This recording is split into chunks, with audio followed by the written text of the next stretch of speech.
bukan dilema di antara kepentingan bangsa dan kepentingan partai itu yang dikelola Jokowi dan diatasi.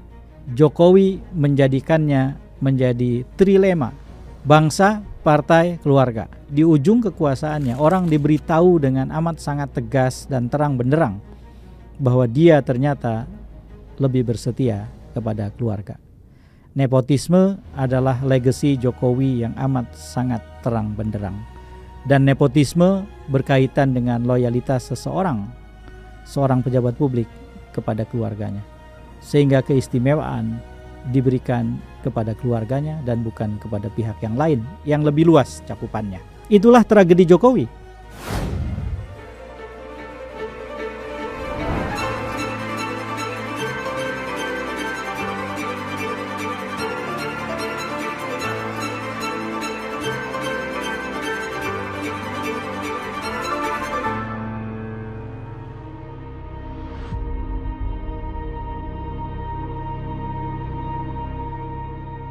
Assalamualaikum warahmatullahi wabarakatuh. Jumpa lagi dalam Keep Talking, Kang Ep bicara.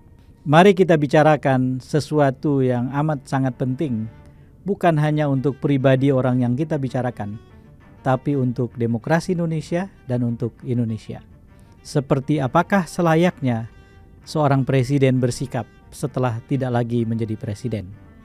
Di negara-negara tertentu ada tradisi bahwa mantan presiden wajib dalam tanda kutip untuk melakukan sesuatu yang berharga buat publik atau masyarakat.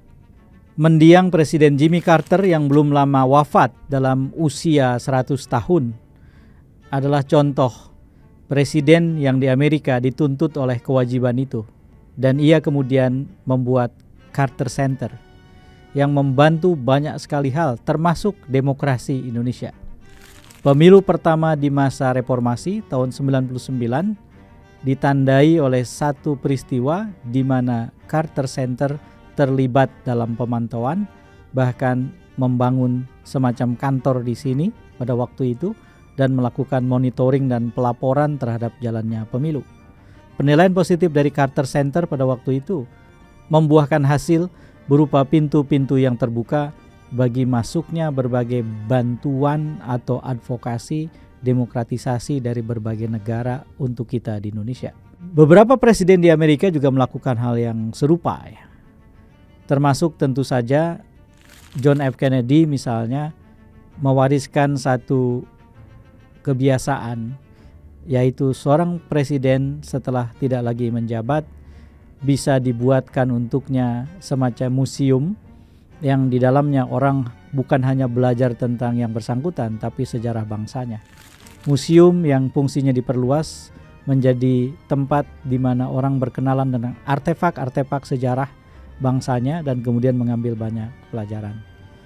Kennedy saya sebut khusus karena Kennedy tidak menyelesaikan jabatannya karena ia meninggal dunia ditembak ketika masih menjabat presiden.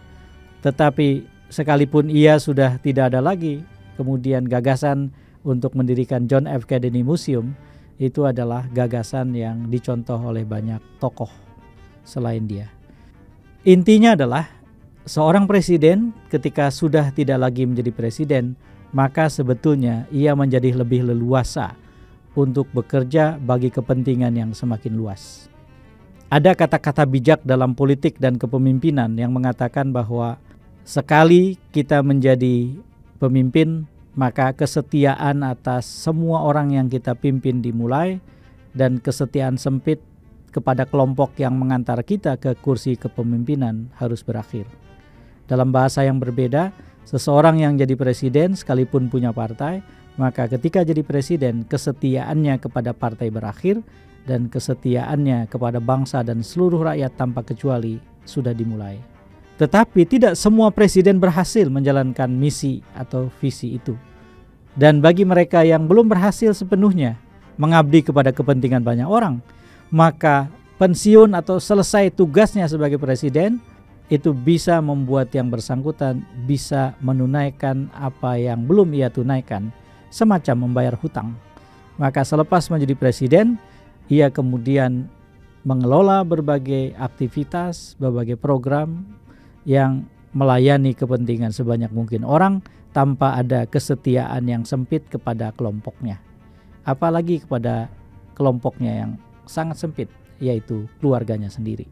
Inilah prinsip-prinsip yang di dalam kepemimpinan sering diutarakan, sering dibicarakan, dan dipraktekkan juga oleh sejumlah pemimpin.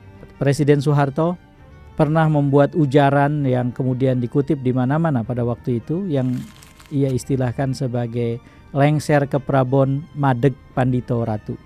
Mereka yang melepaskan kekuasaannya lalu kemudian lengser, maka dimulailah satu aktivitas yang bisa membuatnya lebih kontemplatif terhadap diri dan lingkungannya. Ia semakin dekat kepada Tuhannya. Dia memperbaiki banyak hal yang sebelumnya tidak bisa ia kerjakan atau lalai ia kerjakan. Madeg Pandito Ratu. Seperti itulah kurang lebih. Inilah yang kemudian membawa kita pada pembicaraan tentang mantan Presiden Jokowi, saudara-saudara. Mantan Presiden Jokowi sampai dengan saat ini masih aktif. Tentu saja orang akan bilang bahwa ini kan baru 100 hari kepemimpinannya berakhir dan berganti dengan pemimpin yang baru, atau 100 hari lebih sedikit. Tetapi justru ketika masih dalam rentang waktu yang pendek ia sudah kembali aktif, yang semestinya secara manusiawi dia beristirahat dulu saja, maka bisa dibayangkan selepas istirahatnya selesai, aktivitas macam apa yang akan ia kerjakan. Semakin aktif, semakin berkembang kemana-mana aktivitasnya.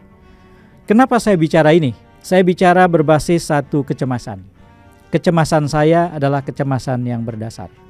Presiden Jokowi dilantik pertama kali menjadi Presiden Republik Indonesia 20 Oktober 2014. Pada saat itu semestinya berlaku prinsip yang tadi sudah saya kutip. Kesetiaannya pada partai berakhir dan kesetiaannya pada Republik Indonesia dimulai. Sesuatu yang besar harus menjadi tempat ia mengabdi, harus menjadi tempat loyalitasnya tertambat. Sesuatu yang kecil seperti partai harus ia tanggalkan. Dia tidak perlu kehilangan identitas partainya, dia tidak perlu berkhianat pada partainya. Lalu kemudian ada orang mengingatkan, kan baru sekitar 100 hari atau lebih Jokowi lengser dan digantikan Presiden Prabowo. Tapi justru itulah, seharusnya waktu yang saat ini ada dipakai untuk beristirahat dulu. Karena secara manusiawi ia butuh istirahat setelah kerja panjang 10 tahun. Ternyata tidak, dia aktif dan sangat aktif, apalagi dalam pilkada serentak yang lalu. Artinya di masa yang semestinya dia istirahat dulu saja dia aktif. Bagaimana dengan masa sesudah itu? Seperti apa ia akan aktif? Inilah yang kemudian membawa saya pada pembicaraan berbasis kecemasan. Dan kecemasan saya ini bukan kecemasan yang tidak berdasar. Dasarnya adalah apa yang menjadi prinsip yang tadi saya sebut di awal. Ketika seorang presiden mulai menjabat jabatan presiden, maka loyalitasnya pada sesuatu yang sempit seperti partai harusnya selesai. Semestinya pada saat itulah kesetiaannya pada Republik Indonesia dimulai dan kesetiaannya pada partai berakhir. Bukan pekerjaan mudah, karena pada saat yang sama misalnya partai tentu saja terus-menerus ingin agar identitas partai Jokowi tidak hilang. Partai berkepentingan bahwa semua orang tahu bahwa presiden yang bekerja ini adalah presiden yang berasal dan berumah di satu partai. Karena itulah kita sering dengar pimpinan partai di mana Jokowi dulu bernaung berulang-ulang menegaskan atribut Jokowi atau posisi Jokowi sebagai petugas partai. Ternyata bukan dilema di antara kepentingan bangsa dan kepentingan partai itu yang dikelola Jokowi dan diatasi. Jokowi menjadikannya menjadi trilema. Ada lagi satu unsur lain yang bisa jadi sumber atau orientasi kesetiaan. Keluarga, bangsa, partai, keluarga. Sebetulnya keluarga posisinya paling bawah karena dia paling sempit. Partai menyangkut lebih banyak orang, negara lebih banyak orang lagi. Jokowi bukan mengatasi dilema di antara negara dan partai, tetapi di ujung kekuasaannya orang diberitahu dengan amat sangat tegas dan terang benderang bahwa dia ternyata lebih bersetia kepada keluarga. Nepotisme adalah legasi Jokowi yang amat sangat terang benderang. Dan nepotisme berkaitan dengan loyalitas seorang pejabat publik kepada keluarganya, sehingga keistimewaan diberikan kepada keluarganya dan bukan kepada pihak yang lain yang lebih luas cakupannya. Itulah tragedi Jokowi, dan wajar kalau kemudian tragedi itu membawa saya pada kecemasan yang tadi saya sebutkan. Saya berharap selepas menjadi presiden, seorang mantan presiden meluaskan cakrawalanya, meluaskan cakupan kerjanya dan bekerja buat sebanyak mungkin orang. Sekalipun berkali-kali misalnya selama ia masih menjadi presiden, ia melanggar prinsip itu dengan mengabdi kepada kepentingan partisan yang sempit. Pada kasus Jokowi, kita menghadapi satu kecemasan yang lebih besar, bahwa ia bukannya meluaskan cakrawala, tetapi melanjutkan orientasi yang sudah sangat sempit di ujung kekuasaannya sebagai presiden. Jadi saudara, inilah yang menurut saya harus kita suarakan di hari-hari ini. Bukan untuk membatasi hak Joko Widodo sebagai warga negara, untuk membuat dia tidak lagi melakukan apa-apa, untuk membuat aktivitasnya terhenti, tetapi untuk membuat ia akhirnya menyadari sebuah kerja besar yang diabaikan di masa lalu harus ia mulai. Saya pernah mendengar lewat media dan media sosial bahwa dulu Presiden Jokowi pernah mengatakan bahwa ia akan antara lain fokus pada soal lingkungan hidup. Dia akan mengelola aktivitas yang kaitannya dengan kelestarian lingkungan. Andai saja itu ia jalankan, maka ada dua hal yang akan saya temukan. Nomor satu, Jokowi melakukan apa yang ia abaikan saat memerintah. Kalau ditanya aktivitas lingkungan, nilai kepemimpinan Jokowi soal lingkungan, saudara akan dengar sendiri seperti apa buruk dan jeleknya nilai itu. Ini sudah berulang-ulang disampaikan dalam berbagai forum dengan topik lingkungan hidup. Itu yang pertama. Yang kedua, kita tahu bahwa tidak mungkin pemerintah bekerja dengan langsung secara dramatis mengubah orientasinya yang tadinya abai lingkungan menjadi peduli dan berorientasi pada lingkungan. Kehadiran sosok besar dengan pengaruh besar seperti mantan Presiden Jokowi masuk ke isu itu, menurut hemat saya, akan jadi sumbangan yang berharga untuk mendesak percepatan, perhatian, dan langkah-langkah konkret dalam isu lingkungan. Bayangkan kalau Jokowi melakukan itu, dan tentu saja manfaat dan maslahatnya akan banyak sekali buat banyak orang. Berkait dengan Jokowi sebagai mantan presiden, kita belakangan juga mendengar bahwa ia menyandang status sebagai salah satu nominator dari tokoh terkorup 2024. Dalam penobatan tokoh terkorup 2024 oleh satu lembaga yang menjadi terkenal belakangan ini, OCCRP. Dan lembaga ini mendata bahwa Jokowi berdasarkan penilaian para jurnalis, para pembaca laporan lembaga itu, para juri, dan berbagai jejaring global lembaga itu, ternyata dianggap sebagai salah satu tokoh yang paling korup atau membiarkan terjadinya korupsi. Yang ingin saya bilang adalah menjadi mantan presiden dalam posisi seperti itu tentu tidak menyenangkan.